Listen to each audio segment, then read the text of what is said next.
এই যে মা তো রুটিগুলো বেলে দিল, এবার আমি এইগুলোকে আস্তে আস্তে করে সেঁকে নিচ্ছি। সেঁকে একদম দেখতে পাচ্ছ হালকা তেল দিয়ে ভেজে নিচ্ছি। ঢাকতে হবে, ঠান্ডা হয়ে যাবে।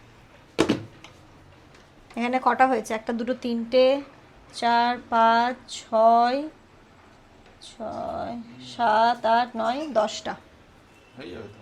হ্যাঁ হয়ে যাবে, সকালবেলা তো অতটা খেতেও চায় না। আমি তো যেমন একটা খাবো, তুমি আমি একটা 1.5টা খাবো। তুমি 1.5টা খাবে,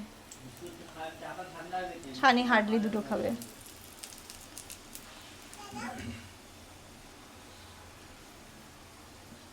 মা তো একদমই খাবে না।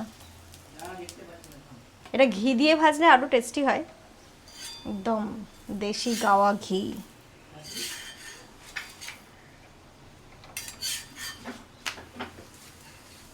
এবার ফুলবে। বুঝলে?